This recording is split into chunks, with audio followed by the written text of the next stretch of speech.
Welcome to Outspoken Saturdays here at the Boston Public Library and the Newsfeed Cafe. Please give a round of applause to the Newsfeed Cafe for feeding us today and hosting us this afternoon. Yes, for anyone who's new here, welcome to Outspoken Saturdays. This is a space where people get to speak their truth and share their voices through the powerful art of spoken word poetry. Outspoken Saturdays are all about celebrating what really matters to you. That's something like, if you didn't know, it's a part of the GBH tagline. We kick off this month with a panel discussion, which we have 3 amazing panelists this afternoon, followed by performances from our beautiful poets celebrating Pride and Juneteenth this month. Because we want to commemorate the conversation, we're going to be talking about all things, again, Juneteenth and Pride. We know that it is a big, big month, and it also kicks off our summer, right? Yeah. Y'all are still shy. It's okay. You're going to get comfortable. Think of this as your living room with a whole bunch of strangers.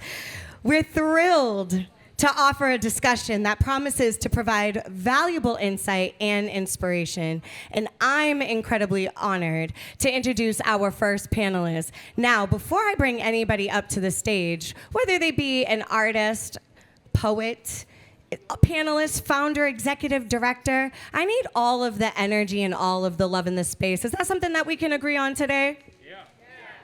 The one in the front. I heard you. We're going to be here all day. Also, we have people up top. Just give us a wave. We know that you are also tuning in as well. We don't want to disturb you, but welcome to the show. With that being said, allow me to introduce our first panelist of this afternoon for GBH's June Outspoken Saturday, Gary K. Daffin.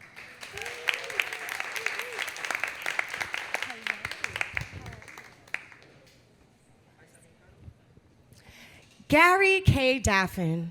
He has been the executive director of the Multicultural AIDS Coalition, also known as MAC, for over 20 years. Can we get a round of applause for that? He is a long-time civil rights activist, with the Mass LGBTQ Political Caucus, and serves on the board of directors for Reproductive Equity Now and Boston Pride for the People. One of the biggest pride festivals in the entire state. How are you feeling about that? It's coming up really soon. Good, it's great. We're doing well. We're in good shape. I love that for you. But we got more. Wait, there's more. He is also the recipient of the Gary Studs Award from Fenway Health, the William A. Hinton Award from the Mass Department of Public Health, and the Heroes in Action Award from AIDS Action Committee, among so many others. Please give a round of applause one more time for Gary K. Daffin. Thank you. How you doing today? I'm good. We're a week out from Pride, so I'm surprisingly calm, actually. Okay, I love that for you. I was going to say maybe it's the rain, just giving you a little hope for a really sunny day. Yeah, I think we've had a really great committee this year, and so a lot of people have stepped up. We've got over 500 volunteers signed up for next week. Oh, hopefully wow. They will all show up. But things are pretty organized, which makes us all worry that we're missing something. But it seems to be going well. What are you anticipating the most out of this year's Boston Pride for the People? I think it's always somebody's first Pride. So it's really nice to see people who are enjoying themselves and really just reveling in being who they are. And whether that's older people, it's really nice to see the older people come out. We have a special contingent for them. But we also see a lot of children, just 10-year-old kids, 8-year-old kids, and they have more fun than everybody else because they've grown up going to Pride, and they just see it as a place where people come out and who they are and celebrate, and it's just a whole lot of love. So it's a great celebration. I don't want to deviate too much from Pride because I have a whole bunch of questions to ask you. Let's talk about Boston Pride for the People and how you kind of integrated yourself into the committee and how you became a part of it. Can you tell that for the people, speak on that for the people that don't know? Sure. So Boston Pride for the People started about 3 years ago. The previous group that did Pride disbanded. And so we had a lot of conversations around the community, and a lot of people, a lot of different organizations showed up for those. And then a few of us decided to just go ahead. There were about 12 of us to really just recreate Pride and really center it on community and make it a sacred space for community, for LGBTQ people and our allies. And I work at MAC, the Multicultural AIDS Coalition, so MAC became the fiscal sponsor for Pride, so Pride is really under us, so we basically collect the money and pay the bills. And a lot of people from different organizations, different nonprofit organizations, academic organizations are people who are on the committee. It's a majority people of color, and it's been really it's been fun. It's been a great time to be a part of really smart, talented people trying to make sure that Pride is something where everybody has a good time, where it's not focused on just marketing for companies, but that people feel like they can be who they are. You guys can snap and clap and applaud for anything that you hear that you agree with, and you're like, yes. Now, I hate to put you on the spot as the first panelist, but we have to talk about it, right? So, Boston Pride for the People. We've seen with this administration, like, what is actually happening. What are some of the challenges that you are facing as we're seeing some of the funding being stripped from causes like yours? Yeah, I think we have seen this administration really target LGBTQ people and people of color. If you look at NIH, the National Institutes of Health, most of the research that has been defunded has been research that's focused on LGBTQ folks or people of color. And there has been a real targeted attempt to, even if not explicitly, but certainly in practice and in effect, to defund things that are related to the queer community. They've taken down the word transgender from everywhere that says LGBTQ. I think people probably heard that they took the name of Harvey Milk off of a ship that had been commissioned a few years ago. So there really is an attempt to erase our history and our role in the history of the United States, both queer people and black people. And so I think that's part of our message this year. Our theme this year is here to stay, which means like we're not going anywhere. There have always been queer people. There always will be queer people. And we've always been a part of this community and a part of the country, part of the country's history, and we're going to continue to be that. And we're going to continue to be resilient and to fight and and to make it past this particular moment. That was a really beautiful answer, Gary. Thank you so much for saying that. You've been at the forefront of both HIV, AIDS, advocacy, and LGBTQ plus rights. Have you seen these movements like evolve over time? And what are some of the things that you would like personally to see happen? Yeah, I mean, I actually think that the HIV movement and the LGBTQ movement have evolved together. We've had more advancement, quicker advancement for queer people in this country than anybody thought possible. If you look at what happened in the past 20 years, it's been quite amazing. I'm old enough to remember that when it was basically illegal to be gay, the Supreme Court said, you could prosecute people just for having sex with someone of the same sex. We've moved far past that to the point where we have same-sex marriage. But I think the HIV movement back in the late 80s, early 90s really sped that movement up, sped the history of civil rights for queer people in a way that we probably didn't know then, but people had to decide whether they were going to just let their brothers and sisters die or whether they're going to fight and sort of make the government pay attention. And in doing so, really organized men, women, black people, white people, everybody. And that's what I think made people learn more. People across the country learned more about queer people and so became more comfortable. And you saw a real shift in attitudes, and you look at polls, and now we have 70% of the country really believes that same-sex marriage is fine. They've gotten used to it. But there are still people who want to pull us back to a pre-1954 America, and some of them want to bring us back to a pre-civil rights, Civil War era America. So the two movements have always been connected, and I think that some of the arguments and the fights are the same. And we're seeing now that it's not surprising that part of what this administration is doing is trying to take away funding for HIV. We have a really big fight to keep prevention, education, and treatment for people living with HIV funded across the country. At the same time, I think everybody can see that the way that this new administration has targeted transgender people is really just quite sickening. It's something we've never seen before. I've never seen such explicit attempts to erase a community. And I think we as LGBT people, LGQ people, whatever, everybody other than the T needs to make sure that we are supporting transgender folks. And that's something that we have not necessarily done a good job of. And so we need to make sure that we are allies. It's a chance for us, even though we don't have transgender experience, it's a chance for us to really be allies and make sure that we stand up for folks the way that our allies have stood up for us all these years. Thank you for saying all of that and also naming that, because I just read an article the other day of how 4 transgendered women were murdered just this past week. We're talking about this new administration and what is happening in this moment in time. And you even named how transgender folks are being attacked in a lot of different ways, but we also see the rollback on reproductive rights. What is MAC? What are the efforts and the initiatives that MAC is doing to ensure that these folks are being serviced and get the resources that they need? Well, our work is focused on people who are more vulnerable to HIV, but that includes a lot of people of color, a lot of queer people. And so we work to both obviously get people to get tested, but to get people into healthcare. I mean, that's another thing that's being targeted. They're trying to, I would say, essentially give money to very, very wealthy people by taking away healthcare from people who are poor or working folks. And so part of what we believe in is people should have bodily autonomy. That means you can determine who you love, who you interact with, but it also means you get to make the decisions about your reproductive health.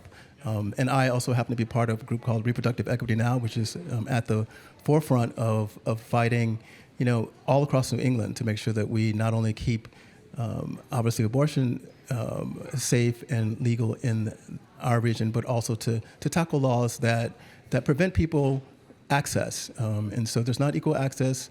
People of color have a much more difficult time accessing reproductive rights. And, there's a whole lot of issues that we don't necessarily think about as being reproductive health issues, and we try to bring those to the forefront and change laws about those too.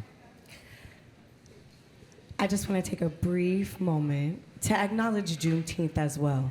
And because Boston Pride is literally next week, what can we expect to also see as far as not only for celebrations of Pride, but also for the celebration and the commemoration of Juneteenth at Pride?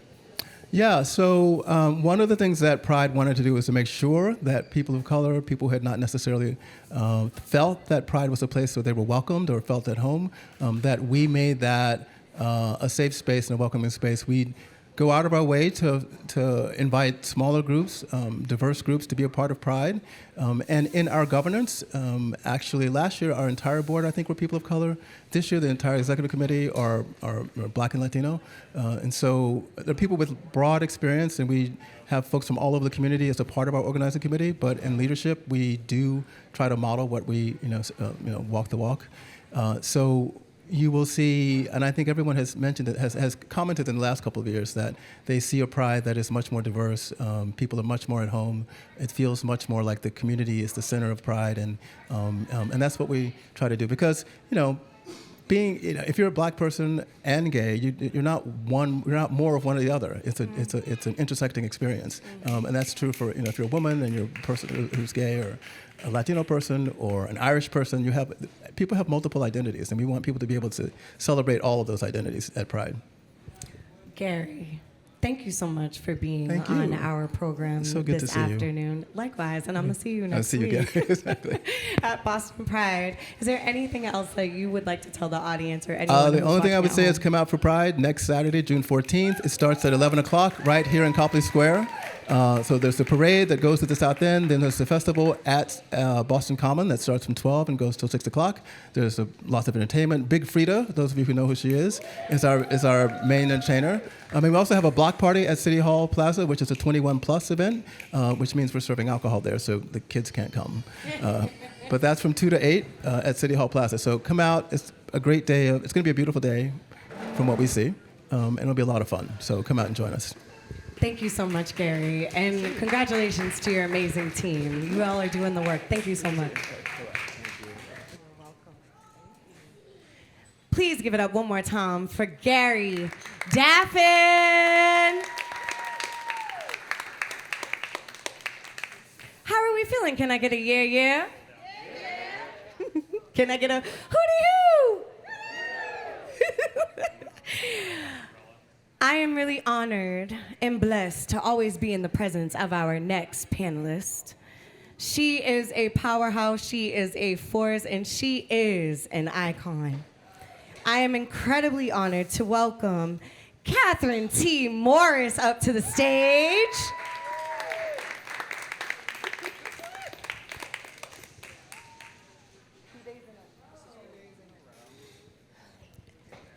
I love how it worked out. Perfect timing. She is the founder and executive director of Boston Art and Music Soul Fest, BAMS Fest. I was gonna go soul. That's why I tripped up. And the director of the Boston Foundation. Arts and Creativity. Arts and Creativity. I love that you changed that. Give it up, give it up, give it up. Catherine, if you do not know Cat Morris or have heard of BAMS Fest, I'm not really sure if you live in Boston, but with that being said, Catherine has created an organization that strives to break down racial and social barriers to arts, music, and culture for marginalized communities and artists of color across Boston. And because we have so much to talk about, please give a round of applause one more again for Catherine T. Morris. Now, we just saw each other yesterday. Yes, we did. And I had the honor of being your queen of ceremonies at your 2025 third annual Rock Her Crown Award brunch at Grace Bonilla. Thank you. When do you sleep, sis? Never. Okay. Ever. I wear 160 hats every day. Yep, I count them all. Okay. I might get 5 hours depending on the day of the week, but I'm in service to the public, and I love the art, so I'll get rest when I need to. And you're a whole mama out here. We definitely see the family in the audience. Hey, mama. With that being said, how are you feeling after the Rock Her Crown? Because I know you sleep, and now you're here with us on GBH, so thank you so much for your time. But we also know you have a really big momentum week coming up real soon for BAMS Fest. How are you feeling about BAMS Fest and the celebration this year while we're in the month of Juneteenth? I mean, this one is really special. This year is very special. May 14th, this year marks 10 years of the organization already. You all can clap for that. I'm sorry, how many years? 10 years. 10 years. Feels like yesterday. And also, this is the 7th year of Boston Art Music Soul Fest, which I'm very proud of. We've literally grown from 2,200 people to 11,000. Wow. That's through COVID, and thank you. But what we have done this year, I mean, even with all the funding that's been pulled, the political environment that we're in, we choose to stand firm at the location that we're at Franklin Park, Playstead Fields, and we've added 5 additional days to activate the city, supporting artists, curators, and producers of color, centralizing the fact that Boston is a cultural destination and a creative hub, so why not do it all in 1 week? Because, you sleep 5 hours every night. Why not just have a whole 5-day, pregame to your biggest festival? Every year, like you said, BAMS Fest gets bigger and bigger. It does. And this year, you've locked in some really big headliners. What made you basically curate this show to look like what it looks like? Because I am gonna do it. Layla Hathaway. Do y'all know who Layla Hathaway is? Okay, 3 of us. Okay. Do y'all know who Duran Bernard is? Okay, 4 of us. And do y'all know who Little Brother is? Okay, good. Okay, that's great. Okay, you will find out on June 28th, 2025, and it starts at 12 p.m. Mm-hmm. How did you program that? So our lineup starts with local artists first, actually. So we get anywhere between 250 to 5,000 applications every year around the world. We prioritize anyone that lives within Massachusetts.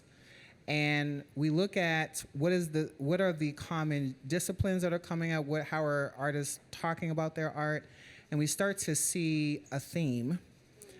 And then we look at that lineup and say, well, what headliners align with that theme, right?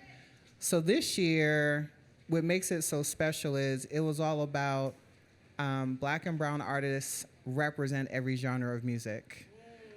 And so for us, it was, well, what headliners are genre bending that are challenging the way we think about punk music, how folks are challenging the way we think about gospel, right, at the intersection of other genres. And so for us, Layla Hathaway made sense. You're talking about 30 plus years in the game. You have Little Brother, one of the most legendary hip hop groups of our time, who have challenged the way that consciousness is conveyed through hip hop. You have Duran Bernard, who is just this amazing, unapologetic, just connoisseur of music, but also is bold about who he is. And for that to be represented equally with local artists, that's what makes the Bands Festival lineup so amazing every year. It's gotten bigger because the applications have gotten stronger, but also artists are not afraid to tell us who they are. Yep. Can we just get a round of applause for that? Artists are not afraid to tell them who they are. Yes. Which I absolutely love. We talked a little bit about this briefly, but what does it mean to try to curate those experiences in a truly inclusive cultural space, not just in diversity, but also with equity and empowerment? So what makes Bands Festival beautiful is we stand on the shoulders of giants. We didn't get here by ourselves.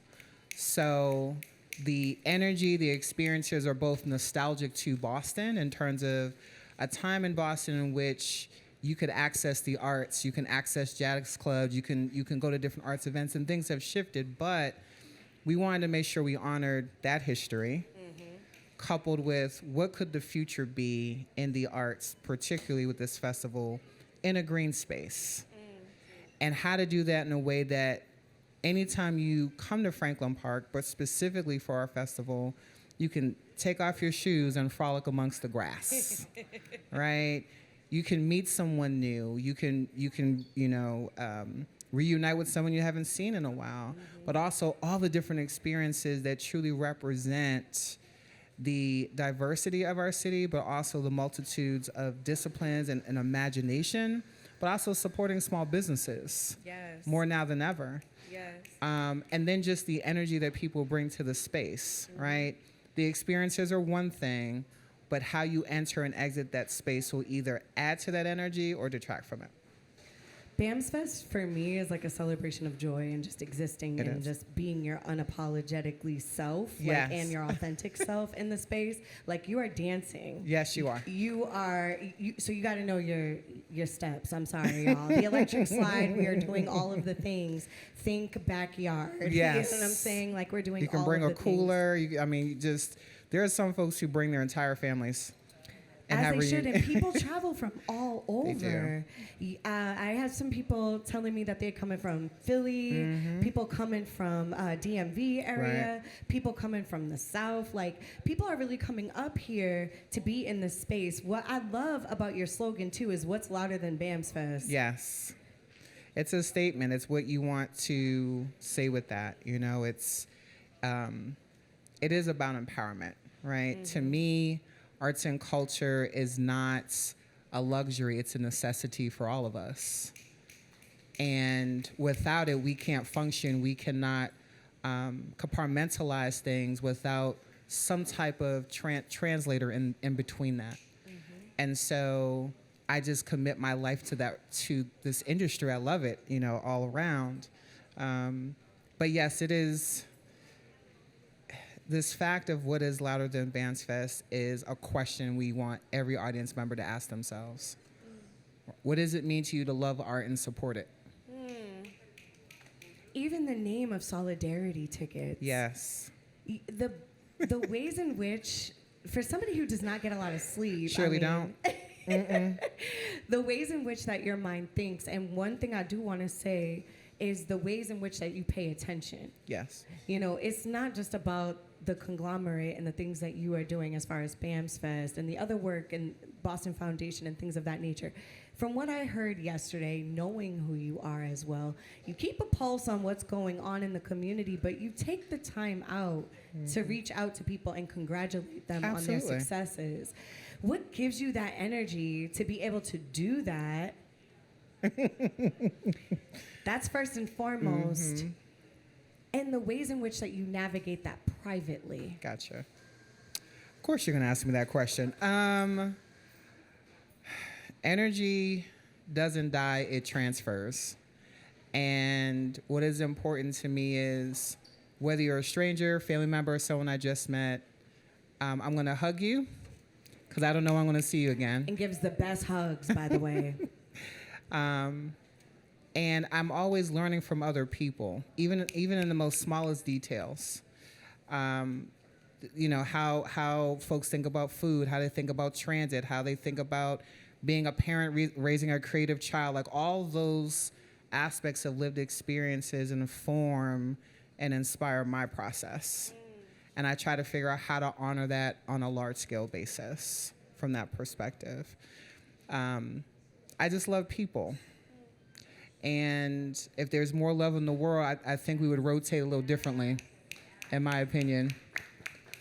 But also, between the sky and this thin layer of crest that we're on, our existence is very, very small, and our timeline is very, very short. So the more we can do with each other, I can only imagine how that will change the entire world. I was waiting. There's people that say that they love people. But truly, every single person in this city knows your impact, feels your impact, and feels that you truly love them for real, for real. And I really hope that we can pour into you in the ways in which that you're pouring into the crevices of everybody in this city. Thank you. It is not an easy feat what you do. It is not easy the ways in which that you have to show up and show out. And it is not easy to produce this amount of magic that you produce. Granted, this is a huge moment to also acknowledge your team, because your team is absolutely incredible. But you, Kat Morris, you are a visionary. Thank you. You see people, like I said yesterday, before they even see themselves. So thank you so much for spending your energy and your time, not only curating and crafting and pouring back into the ecosystem that is your hometown. Yes. Because we gotta make that very clear. Shout out to 617, love Boston. 617. But also just your talent, your energy, your family. Everything feels like a family affair with you. So I just want to thank you for coming up here on Outspoken Saturdays in June. Ooh. When you have all of this stuff on your calendar. Can you remind folks when Momentum Week starts off and kicks off and when we are commencing? Sure. So Momentum is a citywide activation filled with film, music, dance, connection that starts June 25th. And BAMS Festival for the 7th year is Saturday, June 28th at Franklin Park Playstead Field. So noon to 10, bring your families. I do want to point out we are, for the 2nd year, emphasizing something called solidarity ticketing. It's a form of a donation. This work is, while it is free, it is a cost. And it could go away tomorrow. So if you can give, feel free to purchase a solidarity ticket, but we do not turn anyone away. This is for y'all. So thank you. And also, real quick, there's also a stage called Kidchella. Kidchella. That highlights the youth in the city that, for me, I feel like are the future. They are. They are the future. So please, if you get a chance, get a flyer right there on that table. Sandra, Lopez Burke is in the building. She's waving them around over there. So please catch a flyer, take a flick, follow, like, and subscribe. All things BAMS Fest. And thank you again, Kat Morris. Thank you. Absolutely.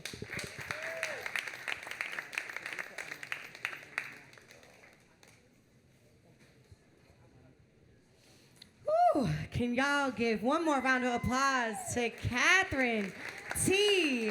Morris? Last but certainly not least, for Outspoken Saturdays this June, we have Amir Dixon as our final panelist for the day. Can I invite Amir Dixon to the stage? What are you looking at?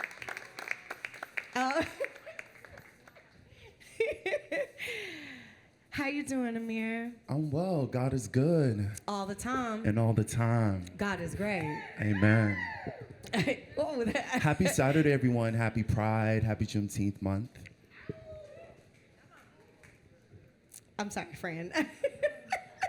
He is an award-winning filmmaker, visual artist, and the founder and creative director of A&I Amir Now Inc., a full-service creative and visual design firm. A&I's mission is to advocate and advance health and economic equity within communities of color and other marginalized groups. Please give a round of applause for Amir Dixon. Happy Saturday, everyone. Happy Pride. Happy Pride, sis. What's going on? Nothing. I feel like we're just gonna kiki and I'm not gonna get to none of these questions, and I don't want to do that because I love you. First and foremost, what does pride mean to you? Pride is resistance. That's the first thing that comes to mind. I really think about how we have created space through Pride to celebrate, but right now in this time that we're in, definitely think it's about resistance. It's about organizing. Yeah. You have created and designed a lot of the work that we're seeing right now. What is one of the biggest projects that you have worked on in Pride that is most meaningful to you, and why? I would definitely say that getting invited by Queer Fashion to, yes, shout out to Sunny and Ruru, getting invited to be the creative director for this year's Pride Edition has really been a highlight because it's very much outside of what I've done. I don't do fashion. My work is more around public health and community engagement and those things in my filmmaking and work. So being able to tie in being queer, being in community and fashion in that way has been really great.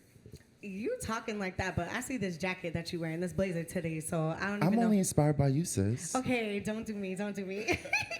Your work centers on storytelling. How can film and media reshape the narratives around Black and queer identities? I would definitely say that being Black, coming from a Caribbean background as well, storytelling has been just a part of who we are in our lineage, right? Being able to shape and tell our stories and pass them down to each other has been a very powerful thing. I always think about, I love Stevie Wonder, right? And what I love about Stevie Wonder is it doesn't matter if you don't speak English. It doesn't matter if you don't understand what he's saying. You feel what he's saying, right? You feel the story. You feel what he's looking to convey, and that is what I'm very passionate about as a filmmaker. I was trying to get you also to talk about narratives in Black. Oh, yes. We can totally talk about that. I put it literally in the question. Oh, yes, you did. Yeah, I was trying to run it up. Listen, just because you on TV, you don't got to get shy now. A project that we worked on together is Narratives in Black, and really what that is about is telling the stories of Black leaders in Boston and looking at how they got there. How did they get to that point, right? How do we tell full-fledged stories and find that connector that we all can connect to? One of our amazing panelists today is one of our season 1 guests, Catherine Morris, and our amazing host, Amanda Shea. Not too much on me. I was actually talking about the documentary, but cool. Oh, listen, it's all right, friend, because I thought you were going to say Gary Daffin, because Gary Daffin is in Narratives in Black. Yeah, do you want to speak about the documentary? So another project that we produced as well is Black Narratives in Boston's Black Queer and Trans History. Blue, the Boston LGBTQ Urban Foundation, shout out to Curtis Santos and Keisha Spencer, their executive directors. They tapped me to come forward to interview 3 people. That's how it started. Wanted to interview 3 people, and I was like, okay, this is a larger story, it's a bigger story. And I was like, okay, I need to call someone to work with me to shape this, right? And I called the amazing Amanda Shea.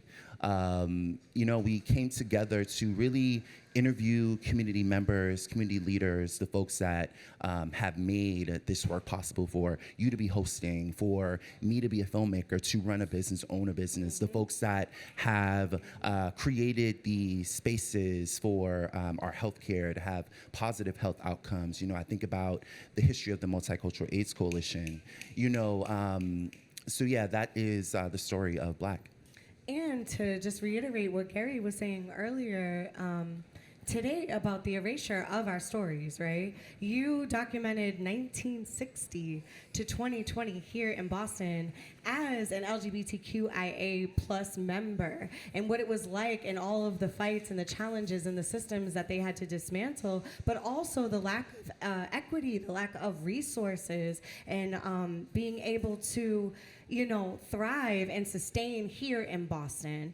I love the honesty that came and the vulnerability that came out of that documentary, because there was so many things that I personally didn't know as being a transplant here in Boston. I've been here for 18 years, but I don't know all of the history because I didn't know where to go. And one of the partners that you worked with that I didn't even know existed was the LGBTQ History Project, who provided so many services and articles and magazines on everything there is LGBTQIA Boston, which I did not know that they log every single time. Whether it be an event, a spoken word event, it could be a panel discussion, they are logging and making sure that that is there. Also working with the JFK library as well and going through the archives. What is the best part of filmmaking for you? Because to me, the archives is not the funnest part. Child, that is a lot of work. So what is the funnest part for you? Like, what do you enjoy the most? Some people say that they love the process. Some people say that they love the final product. What is it? I would definitely say being able to sit down with people, create space for them to tell their story and frame their story, really. I think in many ways we are living in a time where our stories, our history is being erased. It's being silenced, In Texas, I know we're not supposed to talk about politics, but I have to. They're trying to erase the autonomy that trans people have, right? And they're trying to take that from a federal level to a local level and spread it across the country. And I definitely think that, for me as a storyteller, for me as a filmmaker, for me as an activist, as a Black queer person, it's imperative for me to just sit down, right? And create the space for you to tell your story, for you to shape your narrative, right? For us to work together to find your power, in your story. I got snapped for that, I'm sorry. What are the risks and rewards of being vulnerable as a Black queer creative in today's media landscape? Right, because I know what you want. I just heard you. Me and Amir have worked together for a very long time, so we speak telepathically at times. Telepathically, yes. What is it? You can say that. Y'all told. Speak your truth, King. I would definitely say one of the hardest parts. It's a mix of the erasure, but it's also the silencing of our stories, right? The politics of don't go there, don't have that conversation, respectability politics, that sort of thing as Black people, Black queer people, being policed and being imprisoned in that way is one of the first things that come to mind. what are some of the rewards? I know we spoke about being able to see other people, but what are the rewards for you personally, and how does it affect your life? I would definitely say one of the rewards for me is definitely, it's the finished products, right? It's being able to tell the story or create the space where we can talk about an E-Lights, right? The first Black queer club in Boston, and see how that connects to a Blue, how that connects to how that creates spaces for a BAMS Fest, right? Like how these things happen and how we as Black, queer, and trans people have been central in that. That has been very important. Amir, now we could talk all day, but I do want to ask you one last question before we wrap up. What does Juneteenth and Pride mean to you? It means power. I think that as Black, queer, and trans people, we live in an intersectionality that I believe is divine.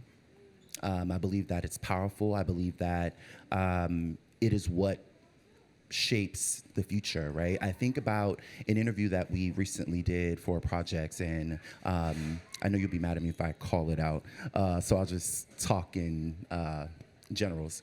The person that we were interviewing was talking about, as Black, queer, and trans people, it is our job to invite people into the beyond. Yes. To invite people to think further than the limitations of a white Christian nationalist, patriarchal system. What does that mean for us to be free? Right, and I think that Black, queer, and trans people, we really are the holders of that space.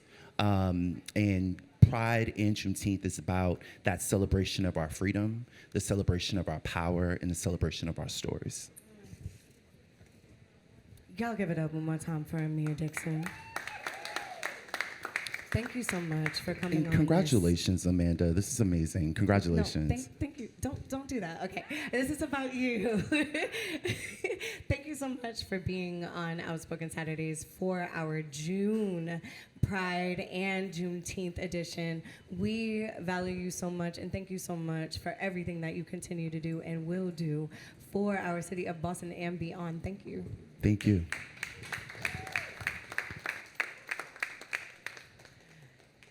Can y'all give it up one more time for Amir Dixon? We are going to conclude this first half of our Outspoken Saturdays for Juneteenth and Pride. I would love to invite the panelists back up for a group photo, as well as another final round of applause for each and every one of them. Catherine T. Morris, Gary Daffin, and Amir Dixon. Clap it up, and give them that energy.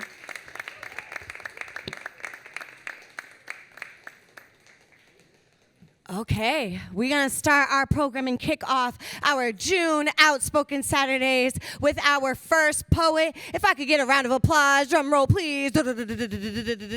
Please put your hands together for Alli Tervo.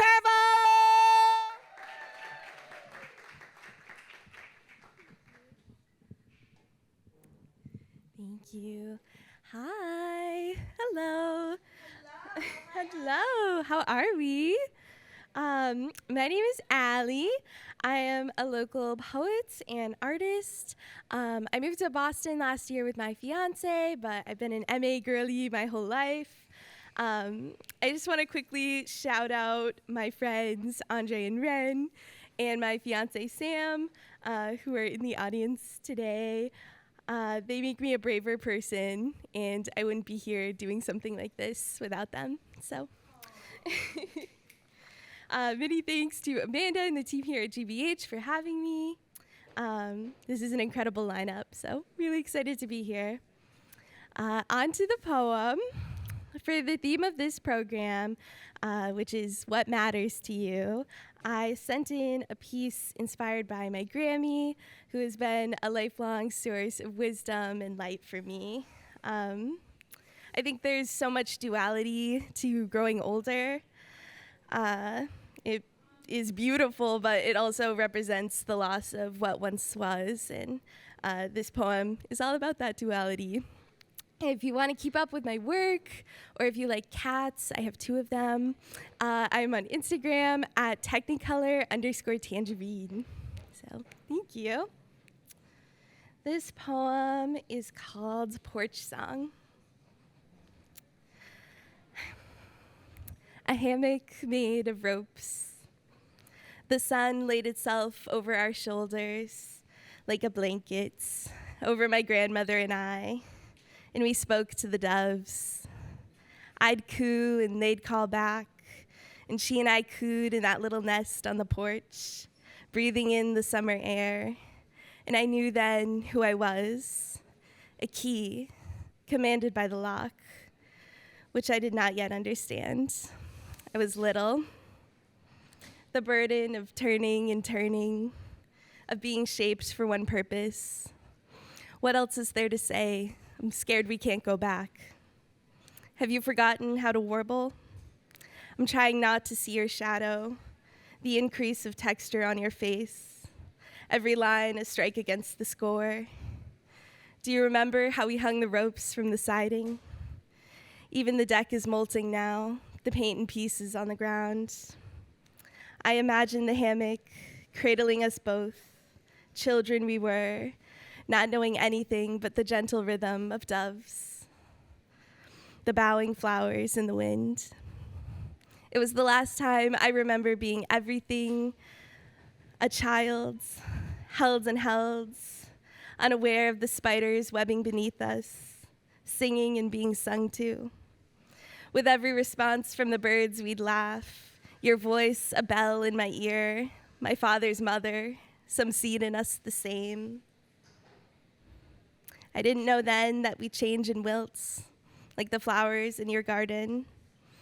And I'm looking for that bright place, the moment a bottle in the ocean, disappearing over the thin blue line between here and there, going and going, the tide endless, your voice endless, the waves crashing on the sand like a gong, the years slapping my feet.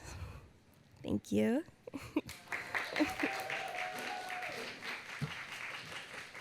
How we doing, everyone? Happy Saturday. Happy Pride. Happy Juneteenth. It's a lovely day, even though it's raining. My name is Gabby Tober. I am a Boston-based poet, musician, and all-around creative, and I have 2 works that I'd like to share with you today. If you like what you hear, I invite you to connect with me on my Instagram at GabTober. This first poem that I'd like to share is about self-love, stepping into your power, and it is called I Wander the World. I wander the world looking for meaning, and by meaning, I mean love. By love, I mean romance. By romance, I mean desire, and by desire, I mean a person. Without this laundry list completed, I wonder what the point is in it all anyways. I get stuck in the moments that don't matter, and stew on old memories that would reinforce an idea that I'm a monster, hideous and calloused. I start to think that I can never be loved, and I lose sight of what's right in front of me. But when I reverse the order of operations, the person I'm looking for is myself, and all of my flaws and imperfections. The desire I have is to unabashedly reach my full potential. The romance I seek is the love that I give freely to the world around me. And that love I give freely is a reflection of the love given back to me via my family, friends, students, and yes, even strangers. And the meaning I'm searching for is a lifelong journey of lessons that I just need to be patient for as they unfold in front of me. Thank you, thank you. This next poem that I have that I'd like to share is based on a true story.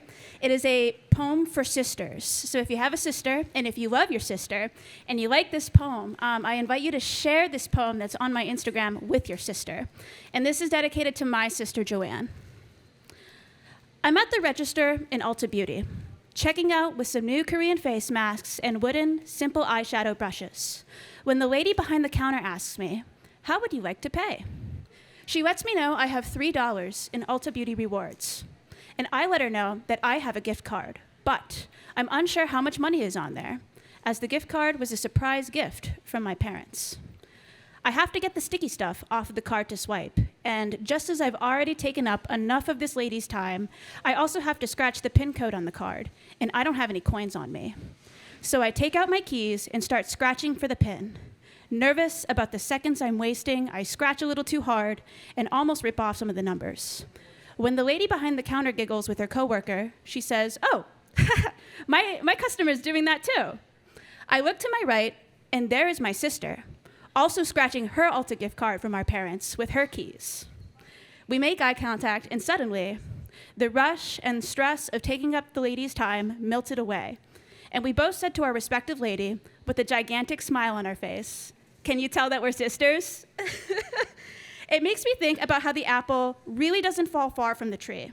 That the person to the right of me is literally my carbon copy, just 7 years older.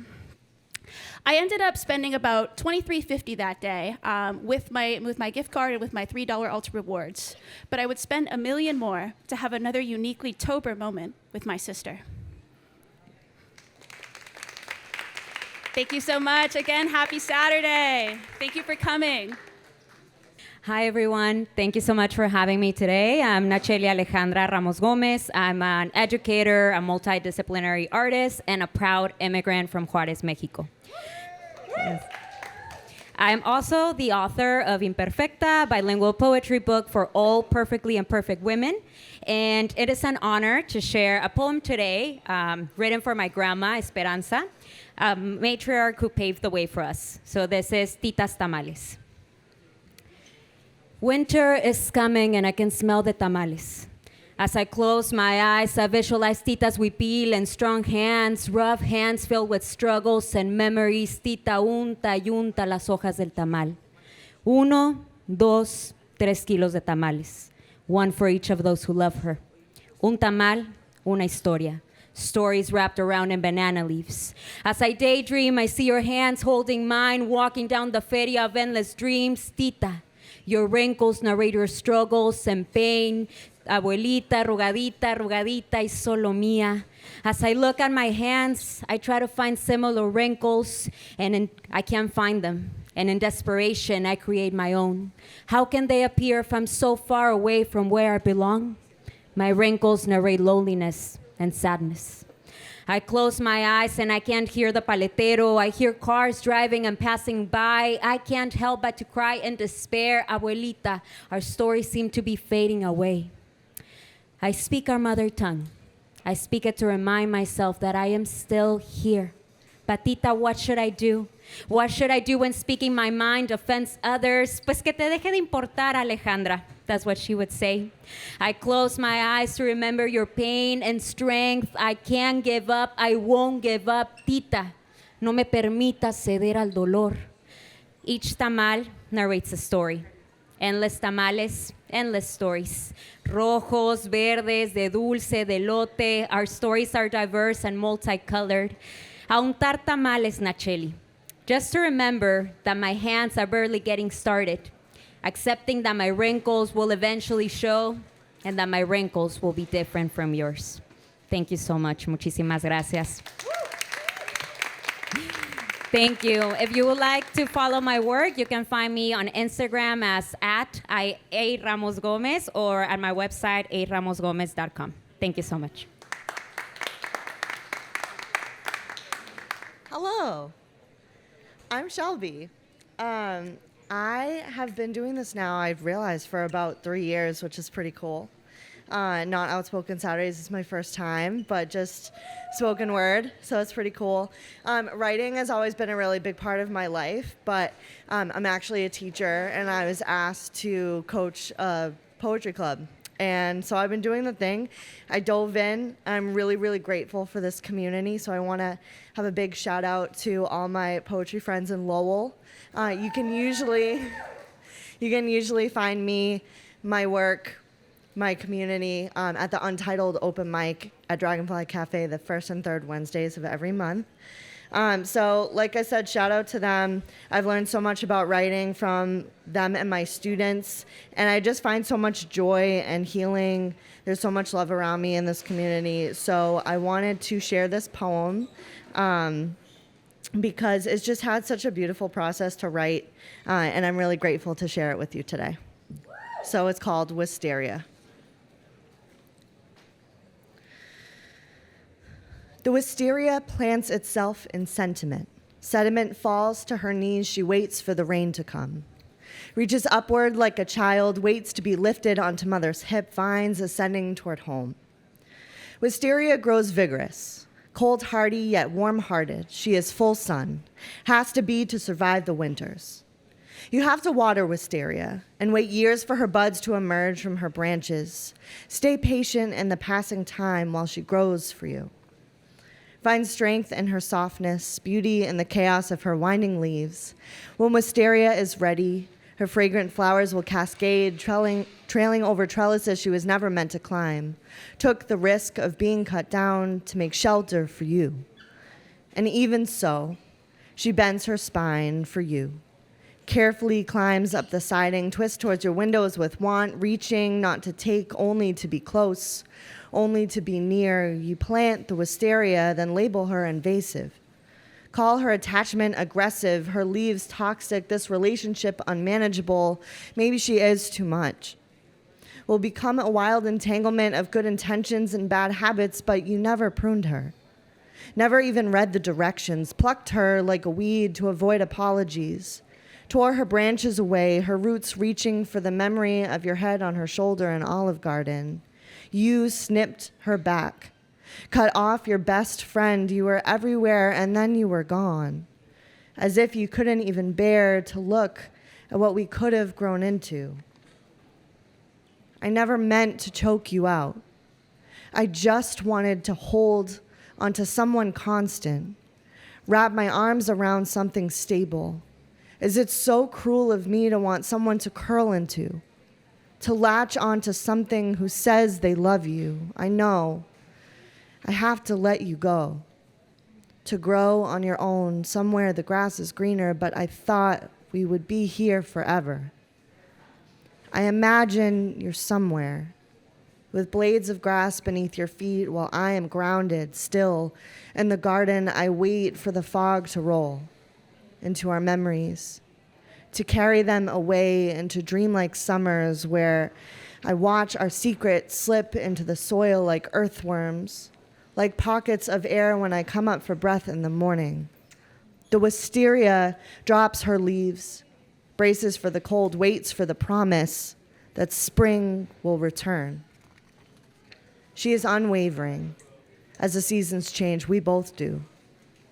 When I remember you, I'm reminded that not everything alive has to be beautiful, that even things that grow can grow apart. I'm sorry you couldn't admit that you wanted to curl into me too, but I won't apologize for reaching out. My arms like widespread wisteria, longing for an embrace that will never come, which is to say, I will probably never know how to love gently. Thank you. Hi, everyone. So I was here last December for Outspoken Saturdays, and I wrote a poem. I spoke a poem that I had written the previous year, and in the end of the poem, it toyed with the idea of letting in maternal energy, but I live this like wildly free, independent, spontaneous life, so it kind of toyed with, if I let in maternal energy, what am I giving up? I was very pregnant when I read that poem, and now I'm here today with the baby, Mr. Banks. And this is a poem, I'm definitely gonna cry. This is a poem, Banks, that I wrote you a couple days before you were born. So here we go. Snow Baby, written on January 29th, 2025. Out the bedroom window, the morning sun glows on tree branches and red brick homes, dusted in a fresh coat of snow. We weren't supposed to meet for another few weeks, yet we get to see your face in 3 more sleeps. When we first learned of you, we mourned about loss of independence, spontaneity, of being our own boss. But with a handful of days until we see your face, the feeling of loss redirects to a new place. I'll miss this ever-growing belly, different every day, the extra oxytocin surging through my veins, feeling your hiccups as you squirm every which way. When you rotate around, I say, his booty's out, hey! The daydreams of who you are, of what you'll be, of which adventures you'll fancy. I thought this process would be natural and I'd wait for your signal to come out the gate. A risky complication wasn't part of the plan that forced our first decision as a family, as a clan. We are giving up the time left for you to cook and the natural birth dreamily described in books. But with this news, new dreams percolate. How to spend this bonus time, this new birth date. 13 distant ancient years ago, your dad and I first met during the Super Bowl. This year, his favorite team, fly, Eagles, fly, into the game on an Airstream. The three of us watch together on the big screen. You'll have an Eagles outfit, new for each quarter. We'll sing the Eagles chant together on the Davenporter. Am I still in shock? I'll meet you in a few days. Yes. How do you feed? How does a diaper change? How to soothe your cries or bring you calm? You're saying in a few days I'll be a mom? God willing, until the day that I die, I'll have a son. Your dad and I don't know exactly what happens next, but we have a sneaking suspicion it will be the best. Love you, Banks.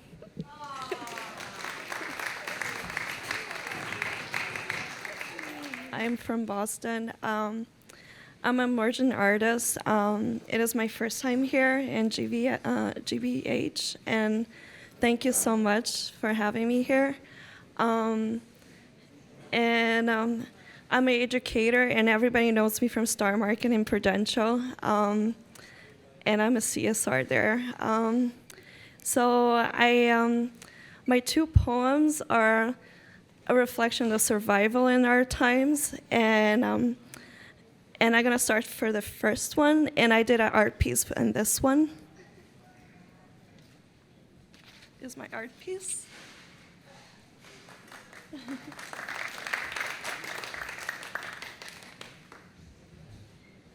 Which I belong to the Mission Hill Artist Collective since 2013, and I've been showing my artwork throughout Boston.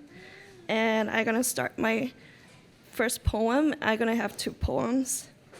Pandemic, survival, and inner reflections since COVID-19. All this started in China at Wuhan on November 2019. It's been 3 years since COVID-19. People were trying to find cure and answers to this new deadly disease. The disease was spreading fast and contagious. Countries were conscious. Pandemic worldwide happened March 2019. They had to shut down everywhere in the world for a year and a half. We were learning to social distance, 6 feet distance, in a retail store. I was still working as a essential worker in Star Market. I felt a hero helping customers. Bleaching and cleaning counters, I felt I was killing the deadly virus. I was guiding people. I was one of the first ones using the mask. I felt a role model under my hero mask. I created on my own style to share people. I wanted to bring joy and hope. I used to work 2 jobs. I got furloughed from being a daycare toddler teacher. We were looking what it was in store. After 3 years, people still in fear. I realized what was most important in life. It is life with time, with quality. During COVID-19 quarantine pandemic shutdown, we live in a time of capitalism and materialism, and we had time to reflect in our lives, meaning of life. We forgot deep connection with naturalism and spiritualism. I felt the new generation shows closed down, and they did not experience the journey like it was cut off with a knife. We were social human beings. We need true deep connections to ourselves and to the other peoples around us. At the time, to my own I had time to do my own things. I was not a slave to capitalism. I could reflect as an artist. I learned a lot about who I am as a person, and I realized the most important is to help our community, Boston. And my second one, this one was put in Massachusetts Historical Society Museum, and I did with the Women's of Writing Group and partnered with Boston Camera Club. And the title is Hope of Finding Answers. The little boy with Boston hat wearing a mask is looking towards us. On his table are a lot of stones. It looks like a collection. He looks like he's outside at the playground. He's playing alone, and his eyes are inviting us to come. He looks like he's outside. He needed a deep connection with someone to teach him. During the COVID-19, he kind of misses our other relatives. He cannot be with his friends, Sammy or John. He cannot be with his grandfather, Matthew, or his grandmother, Maria. He cannot play with his Uncle Bob. He asks all the time to his parents, Mommy, why can't I see Cousin Jim? I want to play with him. And Dad, why can't we see Red Sox baseball this year in 2020? And he's looking for answers. Why things are different than before. He collected all the stones that make sense to him. They represent the blocks in his life. He continues his journey with them. He made him stronger, brave, and curious. He is understanding that life sometimes is not easy and is very hard like a stone. He's grateful as a child. He's happy to be alive in the moment. He's being patient and understanding at this time. And anybody wants to follow me, my name is Sandra now, it's on Facebook, and Instagram is at Sandra_Neves63. Thank you again. All right, I'm Leah, and my Instagram handle is Leah Sanaa, Leahsanaa, and I really don't do this for real, so I'm super nervous, but I'm excited to share this poem that's set in a time where I was just a young 14-year-old girl really struggling with religion, but now as a 24-year-old woman passionate about faith and truth in life, I love to share these things to generate conversations and hopefully connection. Yeah, here's how it goes. In English class, one typical day, my English teacher said it's okay to be gay. Now, I know I've got this Christian thing going on, but let me explain. I remember sitting there in perpendicular chairs, caught up in a heated debate with my classmates all about whether or not I was straight. And just as I am to you now, I was trying to get through to them then that heterosexuality was an image I intended to maintain. I explained to them, as it was explained to me, the core tenets of the Christian faith. Thou shalt not kill, thou shalt not steal, thou shalt not lie, and thou shalt not be a woman that loves a woman that way. We left the conversation there, but as I reclaimed my space, I considered how my fingers wrapped around this pencil mimicked the first time a woman wrapped herself around my waist, and how just like this pencil, her hands on me would be enough to make me do whatever she say. Then the bell rang, and it's almost as though I was playing this game in my mind, but all this thinking of waste had crossed the line, so God blew the whistle, permitted me to go to next period and nothing else. But the war of desire and accusation hung so thick overhead, I felt I could reach up and grab it, and I'm thinking it wasn't tangible to just me. I'm thinking my teacher saw this maybe. Perhaps that's why she called out, summoning me by name and saying, I know you said you weren't gay, but it's okay if you are. And I got indignant. I commanded the hope stirred at her claim to know its place and shared with her the core tenets of the Christian faith as they'd always been explained. Thou shalt not kill, thou shalt not steal, thou shalt not lie, and thou shalt not be a woman that loves a woman that way.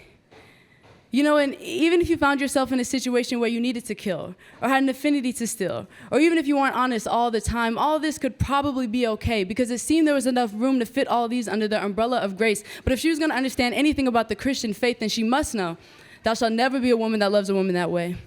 She needed to know this sin was too big. It would never fit under the awning of forgive. In the world of the Christians, being gay was an unacceptable oxymoron that simply didn't exist. My tears threatened to carve a trail of betrayal on my face as I regurgitated this script. The words tasted like unbelief. Still half of me believed them. The other half of me elected treason by remembering the evening when a woman held me in her lap, inviting me to transgress everything I'd ever known about faith. Clearly, she'd not heard of the mandate that instructed her not to hold me that way. Or perhaps she'd heard but was all out of concern. Maybe she'd given all of hers away to the image that began to paint my English teacher's face. Nevertheless, I finished my speech and left wondering things like, if I can't get down simple equations like God plus me equals straight, how was I ever going to pass that algebra test today? Thank you.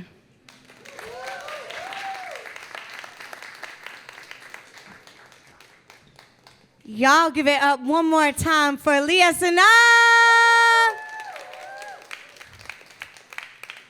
That concludes our June Outspoken Saturday. Give a round of applause for yourselves and for all of the poets this afternoon who came up here and performed. Nadxieelii. Give it up for Nadxieelii. Give it up for Alli. Give it up for Shelby. Give it up for Gabby, Leah, Sandra, and Laura. Also, for our panelists, give it up one more time for Kat Morris, Amir, Dixon, and Gary Daffin. I'm so excited that we are still here. That is still the actual slogan for the Boston Pride that is happening literally next week. Let's not forget that June is all about Pride and Juneteenth. So I just want to give a round of applause in commemoration for that. I am your host and curator, Amanda Shea, and that is Like the Butter. Before I go, I want to thank the Boston Public Library. Round of applause. Because without them, we wouldn't be here. Also, the Newsfeed Cafe for nourishing us and just having us in this space as well. And to our wonderful GBH crew, Maddie Geyer. Maddie's in the back. Juan, Jose Cadena, Hannah Thomas, and Sandra Lopez Burke. Can we give a round of applause to the GBH team for the amazing work that they continue to do?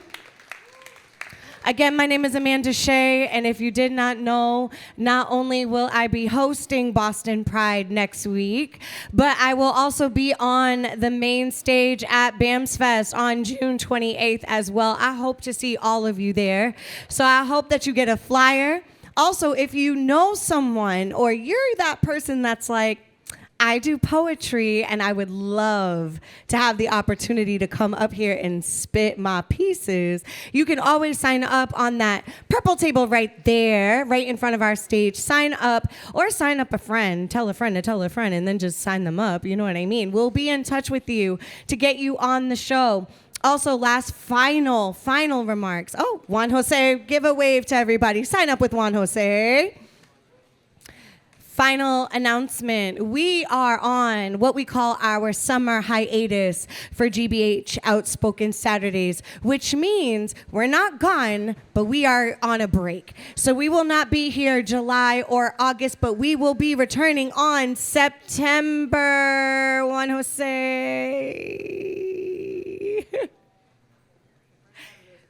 It's the first Saturday of every single month, but we're going to get the date. The 7th. Yes. September 7th, we will be back. Oh, it's the 6th? No, it's okay. You was looking at the Sunday. You wasn't looking at the Saturday. You was ready. September 6th. So that's 9/6/2025. We will be back. Same time, same place. We will be here at 2 p.m. Thank you so much for every single person in the audience. Give a round of applause for yourselves. Y'all love yourselves. Give a round of applause for yourselves. And we will be back on September 6th. Thank you so much for joining us today, and I hope you all get home safe. Good afternoon.